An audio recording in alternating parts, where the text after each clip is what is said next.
you all guys are doing absolutely fine. So ये एक short vlog रहेगा. Short vlog in the sense the quick update regarding all the situations. So बहुत से लोग मेरे को मैसेज कर रहे थे इंस्टाग्राम पे भी और व्हाट्सएप पे भी कि व्लॉग्स क्यों नहीं आ रहे, क्यों इतना डिले हो रहा है.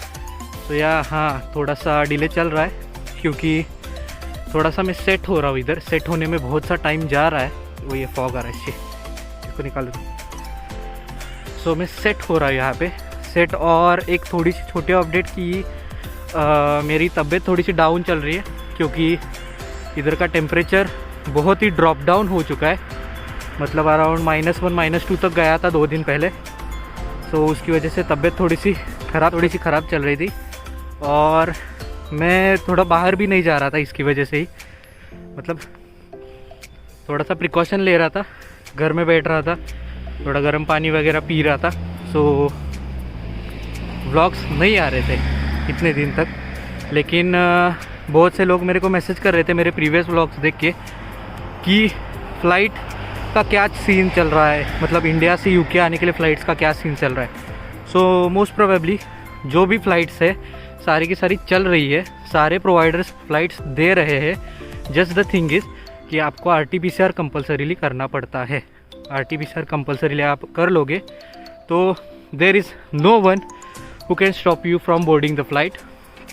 So you must have a negative RT-PCR with you and the passenger locator form if you are a student.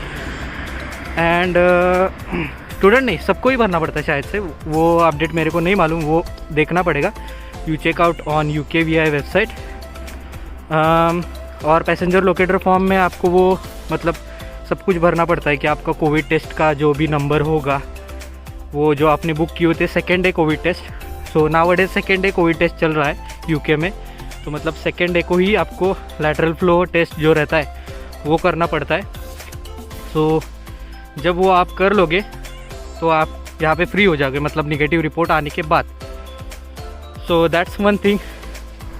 सो बहुत से लोग मेरे को मैसेज कर रहे थे कि हम सिर्फ ब्रिटिश एयरवेज़ की ही फ़्लाइट बोर्ड कर सकते हैं, दूसरी कोई कर नहीं सकते. क्या ऐसा कुछ है, क्या रूल है, क्या ऐसा? So that's not the thing. How much I know, मैं तो इतिहाड से आया था. मेरे को वो टिकट मतलब प्रॉपर अपने बजट में पड़ी थी, इसलिए मैं इतिहाड से आया था और दूसरी फ़्लाइट कोई अवेलेबल नहीं थी मेरे डेट के हिसाब से. So how much I know कि सभी फ़्लाइट्स चलती है, कोई प्रॉब्लम नहीं है बोर्ड करने में क्योंकि अभी रूल चेंज वगैरह ऐसा कुछ भी नहीं हुआ है.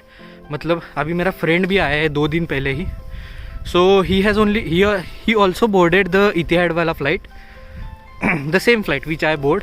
So it's not the case that आपको सिर्फ ब्रिटिश एयरवेज़ ही लेना है. हाँ, लेकिन एक एडवांटेज रहता है आपको कि ब्रिटिश एयरवेज़ ये यूके का, इंग्लैंड गवर्नमेंट का ना एयरलाइन है. सो मतलब थोड़ा आपको एडवांटेज रहता है कि अगर कुछ भी हुआ तो ये फ़्लाइट्स तो डिले नहीं होते. हाँ, लेकिन बाकियों का थोड़ा सा वैसा हो रहा है कि कोविड के सिचुएशन की वजह से रीशेड्यूलिंग हो रहा है फ़्लाइट्स का. मतलब कतार एयरवेज़ और शायद से इमिरेट्स का, हाँ कतार एयरवेज़ और इमिरेट्स का बहुत सी फ़्लाइट्स रीशेड्यूल हो रही है. मेरा एक फ्रेंड 28 को आने वाला था, नहीं 24 को आने वाला था, उसकी फ़्लाइट रीशेड्यूल हो गई. और लाइट नहीं आ रही थी, उसकी फ़्लाइट रीशेड्यूल हो गई और वो 28 को आ रहा है अभी. सो दैट्स द केस कि थोड़ा सा आपको आपके मेल बॉक्स वगैरह चेक करते रहने चाहिए कि कैसे कैसे फ़्लाइट्स रहती है और कुछ चेंजेस आ रहे हैं कि नहीं उनकी ओर से. वो नोटिफाई कर देते जब आप फ़्लाइट बुक कर दोगे तब. So that's the thing you must keep in mind. मतलब मेरे को बहुत से लोग मैसेज कर रहे थे इंस्टाग्राम पे.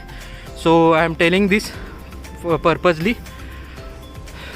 सो और एक चीज़ मैंने ऑब्ज़र्व करी है कि जब मैं फ़्लाइट बुक कर रहा था, मतलब मैं आया था इधर 8 जनवरी को, लेकिन मैं फ़्लाइट बुक कर रहा था अराउंड 28 और 29 दिसंबर को.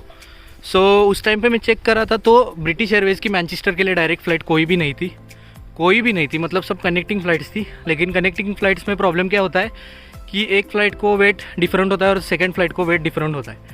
तो वो अगर उसमें आपको चेक करना पड़ता है कि वो सेल्फ़ ट्रांसफ़र है कि नहीं. अगर सेल्फ़ ट्रांसफ़र हुई तो वो वेट का डिफरेंस पड़ता है और लगेज आपको इधर से ले के उधर फिर वो फ़्लाइट में जाके उधर इमिग्रेशन करके फिर से जाना पड़ता है.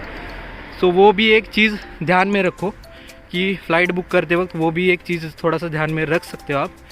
और ब्रिटिश एयरवेज़ की मोस्टली फ़्लाइट्स जो है वो डायरेक्टली मुंबई टू लंदन ही रहती है, और लंदन हीथ्रो को ही रहती है मोस्टली। सो आप ऐसा भी कर सकते हो, मतलब कोई भी जगह जाना हो तो लंदन आके उधर से directly you can go. Just the thing is कि थोड़ा सा ट्रैवलिंग करना पड़ सकता है, so you have to manage that thing. तो फाइनली रीच बैक होम। मैं थोड़ा टेस्को गया था, मतलब वो जो सब कुछ अभी शूट किया है वो अभी मैं टेस्को के लिए गया था, थोड़ा सा ब्रेड और दूध लेना था क्योंकि दूध ख़त्म हो गया था घर में और कोई भी नहीं था। You all might be thinking कि बाकी सब लोग किधर गए जो मेरे साथ हमेशा रहते, सिद्धार्थ वगैरह। लेकिन सिद्धार्थ गया था कॉलेज आज, उसका रजिस्ट्रेशन कंप्लीट हुआ है, मेरा नहीं हुआ है फॉर सम रीजंस, थोड़ा सा लफड़ा हो गया है, वो चल रहा है, लेकिन वो हो जाएगा कल तक short. So he is been proceeding with his remaining procedures of university, and बाकी जो 2 लोग आए हैं वो भी उसके साथ ही गए थे। सो मैं घर में ही बैठा था पूरा दिन, किधर भी नहीं गया क्योंकि मेरा थोड़ा सा तबीयत डाउन चल रहा था। सो अभी मैं टेस्को गया था, उधर से आते वक्त थोड़ा सा मतलब बहुत ठंड बढ़ गई और मेरे को बात करने में थोड़ा सा दिक्कत हो रहा था, इसलिए बोला कि नहीं शूट करते, घर में जाके ही शूट करते। सो अभी शूट कर रहा हूँ। सो एक बात मैं बोलना और भूल गया था कि द थिंग इज़ कि आप जब फ़्लाइट बुक करते हो तो ये भी चीज़ ध्यान में रखो कि मतलब कनेक्टिंग फ़्लाइट अगर बुक करते हो, मतलब कनेक्टिंग फ़्लाइट मतलब इंडिया से दुबई, दुबई से पोलैंड या फिर कोई और देश, और उधर से मैनचेस्टर या फिर उधर से यूके, ऐसा कुछ तो फ़्लाइट बुक करते हो तो ध्यान में एक बात ये रखना कि अगर दुबई से डायरेक्ट यूके है तो इट्स ओके, बिकॉज दुबई में कोई भी वीज़ा नहीं लगता, ट्रांजिट वीज़ा नहीं लगता। लेकिन अगर दूसरे देश में कोई भी जा रहा है दुबई से तो you will be required a transit visa. So मेरा एक फ्रेंड है जो अभी 10 तारीख को आया था, उसका प्रॉब्लम यही हुआ कि वो आया इधर, मुंबई से निकला, दुबई को गया, दुबई में जाके सोया उधर, उसको 11 घंटे का ट्रांजिट था दुबई में। दुबई से निकला, दुबई से उसका प्लेन पोलैंड जाने वाला था, लेकिन पोलैंड की फ़्लाइट बोर्ड करते वक्त उसको बोला गया कि you don't have a visa, transit visa of Poland, so you can't board this flight. So that's the thing, keep in mind, आप वो ध्यान में रखिए थोड़ा। ट्रांजिट वीज़ा चाहिए होता है कुछ प्लेसेस के लिए, सो वो चेक करने के बाद ही आप फ्लाइट बुक करिए, नहीं तो बहुत प्रॉब्लम फेस करने पड़ सकते हैं। और RT-PCR 72 आवर्स शायद से, या फिर 72 आवर्स, या आई थिंक सो कि चाहिए होता है। So that's the thing. और ये सब मतलब जनरल चीज़ें हैं जो मेरे अभी ध्यान में आ रही थी, जो मुझे लगा कि आपको बतानी चाहिए, क्योंकि मेरे को बहुत से लोग पूछ रहे थे इंस्टाग्राम पे और व्हाट्सएप पे। और भी बहुत सी वीडियोस मेरे को बनानी है, इन्फॉर्मेटिव वीडियोस, जो कि मेरी जर्नी हो गई, कैसे मैंने ये सब स्टार्ट किया अब्रॉड स्टडीज़ का वगैरह, वो सब भी मैं बोलूँगा। लेकिन उसके लिए थोड़ा टाइम है, क्योंकि मेरे को खुद के लिए अभी टाइम निकालना पड़ेगा, सब कुछ करना है, इधर जॉब वगैरह भी ढूंढना है और यूनिवर्सिटी भी स्टार्ट हो रही है। मेरा कोर्स मेडिकल रिलेटेड है, तो थोड़ा बहुत कॉम्प्लिकेटेड है सब कुछ, लेकिन चलता है, करेंगे हम मैनेज। फिर भी तब तक के लिए इस व्लॉग को यहीं पे ही एंड करते हैं। व्लॉग नहीं, मतलब एक शॉर्ट एक नोटिफिकेशन वीडियो थी ये, तो थोड़ा सा शेयर वेयर कर दो यार, जो भी नया है, स्टूडेंट वगैरह आना चाहते हैं उनके लिए शेयर कर दो, थोड़ा सा उनको भी इन्फॉर्मेशन मिल जाएगी। हाँ, और make sure hit the like button, subscribe button, और शेयर करना मत भूलिएगा। और हमारा कमेंट वाला बंदा आज नहीं है, लेकिन फिर भी मैं बोल देता हूँ कि कमेंट करो यार, कमेंट करो, जो भी आपको क्वेश्चन होंगे वो कमेंट करो, हम उसका आंसर कर देंगे। और इंस्टाग्राम को भी फॉलो कर लो और उधर भी आप क्वेश्चंस कर सकते हैं। Till then see you.